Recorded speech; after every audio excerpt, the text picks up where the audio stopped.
So if you had a Power Platform environment that was shared by 18 development teams with 37 active applications in it, and you decided you need to move it to managed solutions, the Success Hub team did just that. And they're going to explain why on PowerCat Live.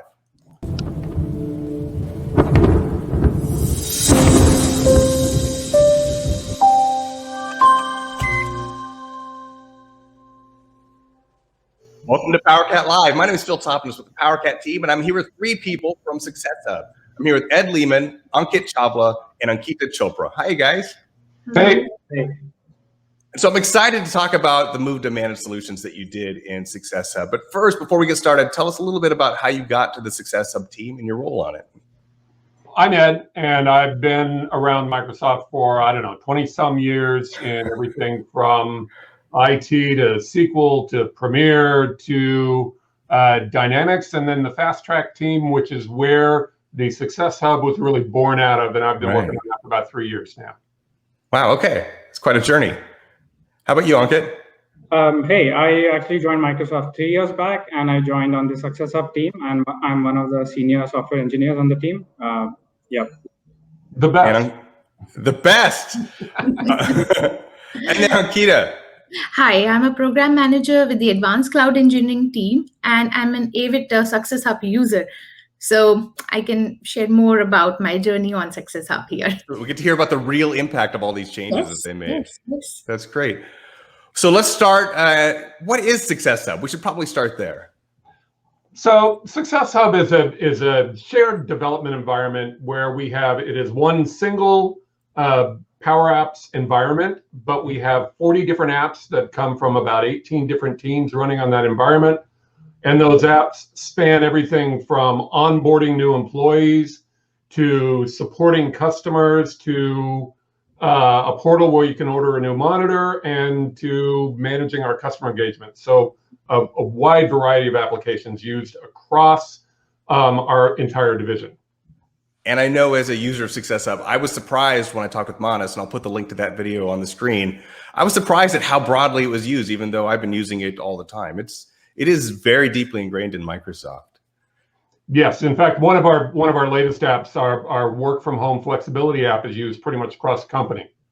Yeah, it's a good testament to what Power Platform can do, right? And the flexibility that gives all these teams. Yep. So what is the benefit to Microsoft of having an environment like this that's so central and yet flexible? Mostly, it's an integrated environment where I am using it to onboard my customer, know what the risks are involved when we are dealing with them, and who are the stakeholders, how are they doing in their business, and basically how we as ACE can support them and help them to achieve in their Power Platform journey. You recently moved from using unmanaged solutions across Success Hub to managed solutions. Why did you want to undertake all that? So if you look back in time, Success Hub was really a merger of 3 unmanaged environments that were super ad hoc. And we slammed them all together, and then we sort of evolved to where we had all these different teams working in the environment together, but it would still have this sort of unsettled, unmanaged base. So we wanted to get better control of our environments.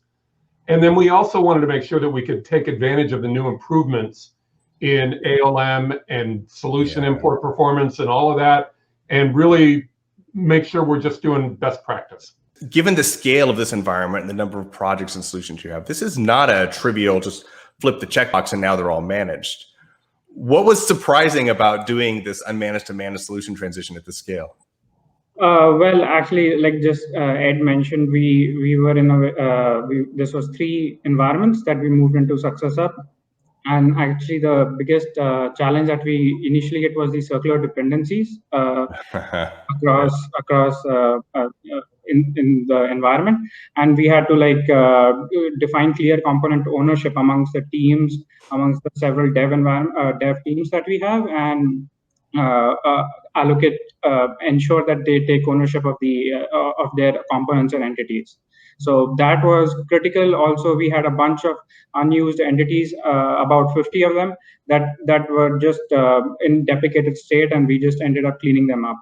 For a system as shared as this, when you've got shared tables like contact or account are the typical ones, how do you identify a single owner for a table like that? Yes, that was again like it required a lot of investigation and work on that part. It was our layering strategy, if you can call it that, was born out of necessity, where we looked at our source control history and the PRs that were created and all of that, and defined why a particular team should own a particular component based on the requirements, and had that clearly defined so as to so as to have like common components in a common solution that were used across teams. So again, like some of the account and contact components and attributes were used across teams, so that went into a common solution. And that is how we went step by step, looking at components, looking at entities, look at forms, views, all of that. So you really went to the depth of actually going through source control to find out whose entity is this one, so that you have a true owner. Yeah. I'm sure that probably also uncovered a lot of those that you were able to get rid of as well. Yes, exactly. Yeah. So then all of these dependencies define your solution layering strategy. Exactly. Yeah. How did you define that? Like, from looking across all these entities, how did you come through, where your shared solutions are and how you layer these? A common solution was containing components that were shared across the dev teams. So we had a dedicated dev environment for the common solution as well on our side. That essentially defined our layering. The common solution stayed at the bottom, and then the dev solutions stayed on top of the common solution. You're making this sound very simple, but you have how many solutions? Yeah, we had 37 solutions and like 15 dev teams across Success Hub. So yeah, it took decent amount of time. This is a little bit of peeling back the onion, right? This isn't just like, we've got a base and we've got a layer, which is kind of how we often talk about this. And so these elements, like we're talking about, like ownership of tables or entities and defining like who owns what within the system, these are all elements of a governance strategy. So this must have influenced your governance strategy as you kind of went through this process. So I would say our governance strategy in this sort of evolved at the same time. The lack of a governance strategy is really sort of why we had the mess that we had to clean up. And having a good governance strategy in place now will prevent us from getting back into another mess where every time somebody wants to introduce a new entity or make a change to an entity that somebody else owns, we've got good eyes on that. And we have some automation around our governance to make sure that everybody's aware and everybody approves of what's going on. Can you describe a little bit about the automation you put around your governance process? Oh boy.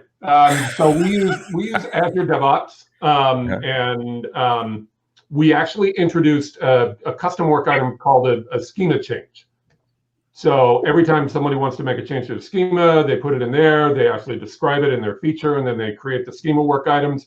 And then there's some Power Automates that look at, hey, somebody introduced some schema changes, here's what they said in their feature, here's what they actually did. And then we have some pull request automation where we actually do checking on the pull request to make sure everything else matches up as well. So we try not to stop people with our governance, but we try to raise awareness through our governance. And then somebody can go, hey, wait a minute, that wasn't planned or whatever. And so all of this raising awareness and all of this is a bunch of change for your developers. How did you introduce this much change to the many, many people that share Success Hub? Yeah, so I think that was a key decision we made early on, that we'll roll out in waves. So we during the conversion process for our solutions, we had multiple test runs across our production backups just to ensure everything works as expected. We don't see any unforeseen issues or challenges when we actually run the conversion on production. So we had multiple test runs, and then we decided to roll out the common solutions first, and then groups these 37 solutions in batches of 5 or 6 solutions at one time, and convert them to managed on production. So it was over a few weeks that we converted solutions as managed onto the production environment. We had all of the teams had done enough practice runs that the actual run was just like, oh, well, this is the one that's real, but we're really used to this, and now we're on managed solutions. So it was actually fairly smooth transition in the end. So there's a lot of prep that went into making it happen in just 2 weeks so easily. And part of that is when you keep in mind that we have these 18 active dev teams, that they never slowed down during this process. So we had live development going on, and we're moving to managed solutions all at the same time, and nothing paused. There was no pause anywhere. So assuming you haven't scared everyone off by describing the process that you went through, what do you recommend to someone who's watching is like, okay, well, I need to finally bite the bullet and move everything to managed? I would say start organizing your solutions, or establishing your component ownership right now. There's no reason to wait for that, especially on a go forward basis. Make sure that you have clear ownership of who's doing what and who owns what components. And then, like Ankit was describing with the waves and the planning and the rehearsals, build a plan and make sure everybody's aware of that, so everybody's comfortable with it. And then it's just work. And if you're ready to undertake that work, this team has built a much longer document that goes into much more detail of everything that they've done and they've accomplished. The link is in the description if you want to read it. But Ed, Ankita, thank you for taking the time to explain what Success Hub does and how you made this transition to everybody. Thanks, Phil. Thank you.